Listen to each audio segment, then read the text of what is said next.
Assalamualaikum warahmatullahi wabarakatuh. Perkenalkan, nama saya Susilawati dengan NIM 2008304064 dari jurusan Ilmu Al-Quran dan Tafsir semester 4. Di sini saya akan menjelaskan materi tentang pemikiran tafsir kontemporer Abid Al-Jabiri. Nah, untuk itu mari kita simak sama-sama biografi Abid Al-Jabiri. Yang pertama, dilihat dari sisi sosiohistorisnya. Beliau lahir pada tanggal 27 Desember 1953 di Virguig, Maroko Tenggara. Beliau hidup dan berkembang bersama dengan keluarga yang mendukung Partai Istiqlal, partai yang mendukung adanya kemerdekaan dan kesatuan Maroko, yang pada waktu itu masih berada dalam koloni Prancis dan Spanyol. Abid Al-Jabiri, pemuda yang merupakan seorang aktivis politik berideologi sosialis. Beliau juga bergabung dengan Partai Union National des Forces Populaires atau disingkat UNFP, yang kemudian berubah menjadi Union Socialiste des Forces Populaires atau disingkat UNSFP. Pada tahun 1975, beliau menjadi anggota Biro Politik USFP. Di samping aktif dalam politik, Abid Al-Jabiri juga banyak bergerak di bidang pendidikan. Lalu, selanjutnya dilihat dari sisi pendidikannya. Abid Al-Jabiri mulai mengawali perjalanan intelektualnya di Madrasah Hurrah Watoniyah. Setelah lulus dari sekolah tersebut di usia 15 tahun, Al-Jabiri kemudian melanjutkan pendidikan menengahnya di Muhammadiyah School, Casablanca, dan memperoleh diploma Arabic High School. Kemudian, pada tahun 1958, Abid Al-Jabiri sempat belajar di Universitas Damaskus, Syria. Namun tak lama kemudian, beliau harus kembali ke Maroko dan belajar filsafat di Fakultas Sastra Universitas Muhammad V Rabat. Berselang 3 tahun kemudian, Abid Al-Jabiri berhasil memperoleh gelar sarjananya pada bulan Juni 1961.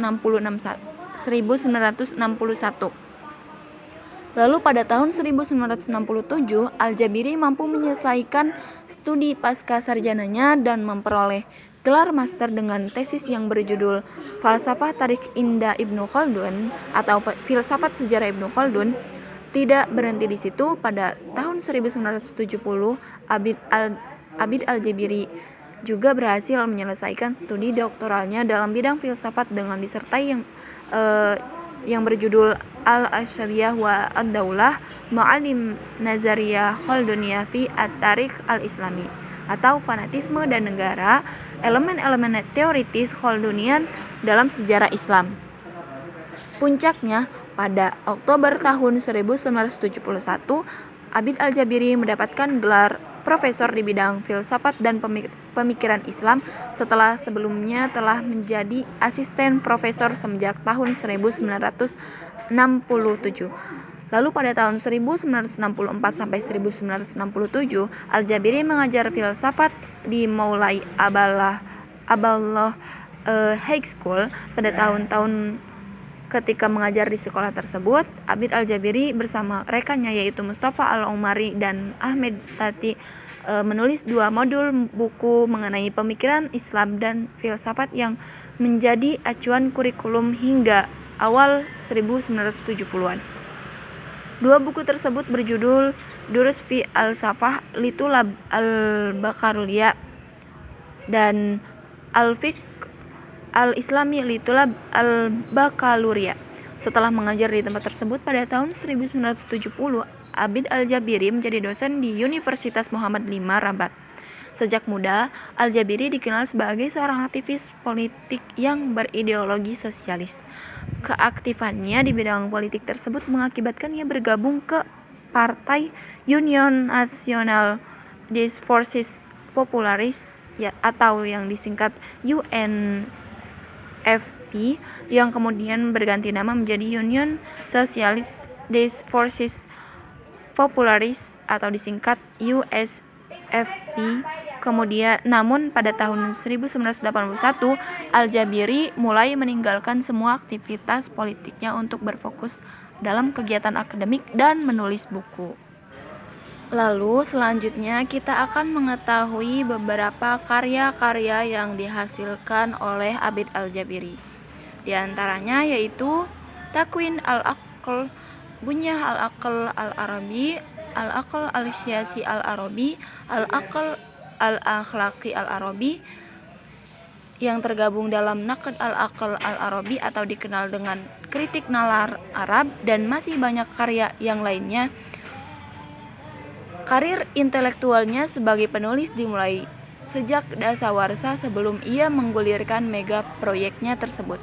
Tercatat pada tahun 1971, Al-Jabiri menulis buku berjudul Fikr Ibnu Khaldun, Al-Asabiyah wa Ad-Daulah, disusul kemudian Madkhal ila Filsafat Al-Ulum pada tahun 1976. Buku terakhir yang coba dikembangkan olehnya adalah Madkhal ila Al-Qur'ani yang berbicara seputar diskursus Al-Qur'an. Pada tahap awal buku ini lebih dimaksudkan untuk memperkenalkan Al-Qur'an dengan deskripsi yang dalam pengakuan Al-Jabiri dapat diterima baik oleh orang-orang Islam maupun kalangan non-Islam. Diskursus Qur'ani yang mulai digelutinya dengan kitab tersebut mendorongnya untuk menulis tafsir Al-Qur'an secara sistematis didasarkan atas kronologi pewahyuan. Tafsir tersebut diberi judul Fahmil Al-Qur'an, Tafsir Wadih Hasb Tartib An-Nuzul, yang terbit pada tahun 2008. Selain beberapa karya yang sudah disebutkan, masih banyak lagi karya-karya yang sudah dihasilkan dari buah pemikiran Muhammad Abid Al-Jabiri. Lalu, poin selanjutnya yang perlu kita ketahui yaitu metode dan pemikiran tafsir Abid Al-Jabiri. Al-Jabiri dalam berbagai bukunya tentang Al-Quran maupun tafsirnya memang tidak pernah mengutip tokoh-tokoh hermeneutika barat seperti Gadamer, Habermas, Schleiermacher, atau yang lainnya. Namun dengan mengangkat teori yang diusungnya tadi, Al-Jabiri seakan telah mengadopsi teori hermeneutika yang pernah ada. Di antara sekian teori hermeneutika, setidaknya ada dua teori yang hampir sepadan dengan gaya yang ditawarkan Al-Jabiri. Pertama, hermeneutika teori yang berisi tentang aturan metodologis untuk sampai kepada pemahaman yang diinginkan pengarang atau autor. Yang kedua, hermeneutika filosofi yang lebih mencermati dimensi filosofis fenomenologis pemahaman.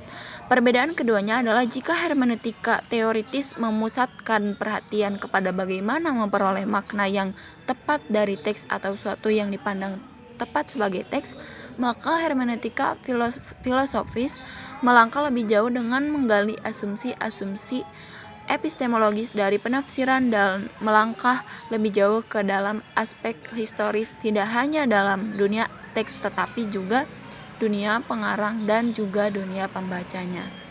Nampaknya hermeneutika Al-Jabiri tergolong pada kedua corak hermeneutika tadi. Dalam ranah hermeneutika teoritis, Al-Jabiri tampak dengan konsep titik tekan historisitas Al-Quran dengan konsep asbabun nuzulnya dalam membedah kandungan Al-Quran. Sedangkan dalam sisi yang lain, Al-Jabiri masih mengakui keazalian Al-Quran yang notabene menjadi wilayah hermeneutika filosofis. Dalam buku tafsirnya Fahmul Al-Quranul Hakim, Al-Jabiri memulai tafsirnya dengan surat Al-Alaq.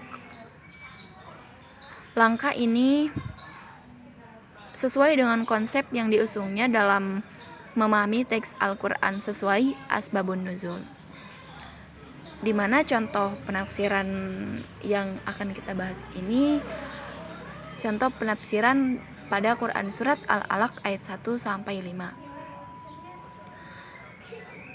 Sebelum melangkah pada tataran penafsiran Al-Jabiri terlebih dahulu, memberikan penjelasan kenapa surat yang pertama kali ini diawali dengan perintah menyebut nama Tuhan. Al-Jabiri berusaha menampilkan sisi historisitas untuk menjawab teka-teki ini dengan pendekatan konteks budaya dan tradisi masyarakat Arab kala itu yang membiasakan menyebut salah satu nama Tuhan mereka ketika hendak beraktivitas, semisal demi Lata, demi nama Uzza, dan lain sebagainya.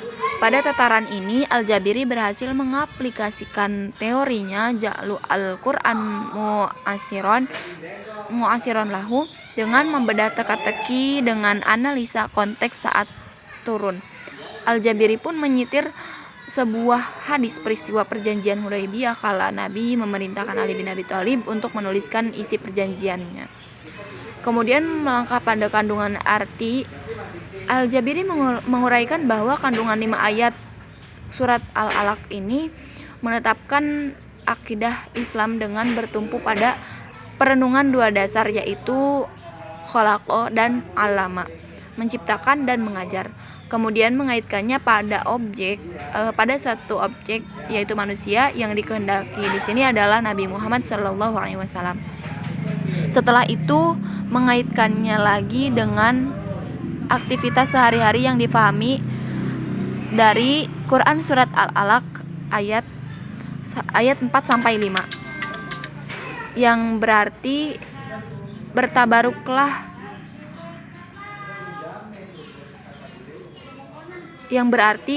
bertabaruklah wahai Muhammad dengan nama Tuhanmu, dan ketahuilah bahwa Tuhanmu yang menurunkan wahyu kepadamu adalah Tuhan yang menciptakan dari darah yang ada dalam rahim ibumu yang dicampur oleh air sperma ayahmu.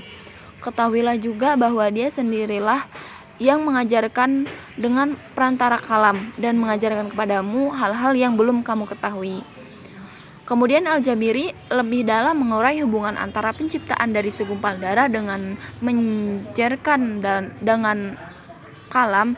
Menurutnya hubungan ini akan dapat ditilik jika kita merujuk kembali pada tradisi pada masa ayat ini diturunkan. Ia pun mengajak pembaca untuk menilik hadis Nabi Muhammad tentang mimpi didatangi Jibril sambil membawa bejana dari dibaj. Dalam mimpi itu Nabi Muhammad disuruh untuk membaca dan Nabi pun berkata tidak dapat membaca. Peristiwa itu sebagai simbol bahwa Nabi Muhammad kelak akan mengemban wahyu, dan inilah yang dimaksud dengan mengajar manusia dalam ayat Al-Alaq tersebut. Jadi, menurut hemat Al-Jabiri, ayat ini berbicara khusus kepada Nabi Muhammad semata. Dari sekilas uraian tadi, Al-Jabiri tampak dengan lihai mengaitkan ayat dengan kondisi kala itu, kemudian menganalisa dari tinjauan historis sehingga pada akhirnya benar-benar dapat ditangkap pesan di dalamnya. Abid Al-Jabiri merupakan salah satu tokoh mufasir yang dalam memberikan tafsir Al-Quran berbeda dengan apa yang dilakukan oleh mufasir pada umumnya. Abid Al-Jabiri menafsirkan Al-Quran tidak hanya terpaku pada teks Al-Quran saja, akan tetapi beliau juga menjadikan sisi historis dari ayat Al-Quran tersebut sebagai data yang layak untuk dipertimbangkan dalam menafsirkan Al-Quran. Walaupun begitu, Abid Al-Jabiri tetap menjadikan teks ayat Al-Quran sebagai pusat atau senter dalam memperoleh data penafsiran Al-Quran. Adapun lingkup historis yang ayat yang digunakan sebagai pendukung dan pelengkap dalam tafsir yang dihasilkan, pemikiran tersebut muncul karena pada dasarnya Abid Al-Jabiri memberikan sebuah definisi Al-Quran yang juga tidak 100% sama dengan definisi Al-Quran pada umumnya. Abid Al-Jabiri memberikan sebuah definisi yang pada intinya bahwa Al-Quran merupakan sebuah kitab suci yang mempunyai sisi historis yang tidak bisa dilepaskan dari Al-Quran itu sendiri. Abid Al-Jabiri melakukan penafsiran dalam 2 tahap. Pertama, ia menggali informasi-informasi dalam ayat tersebut dengan tanpa mencampurkan ideologinya dalam memberikan penafsiran secara tekstual. Kemudian setelah mendapatkan informasi dari ayat yang ingin ia tafsirkan, lalu dilakukan pelacakan historis yang melingkup ayat tersebut. Kemudian diupayakan dapat mendukung penafsiran yang lebih kontekstual.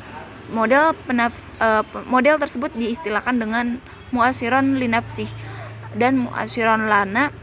Dalam hal ini Abid Al-Jabiri termasuk dalam kelompok yang netral terhadap modernitas yang berkembang pada saat itu. Artinya beliau tidak menolak ataupun menerima secara penuh atas paham-paham yang dibawa oleh para kelompok yang fanatik akan modernitas.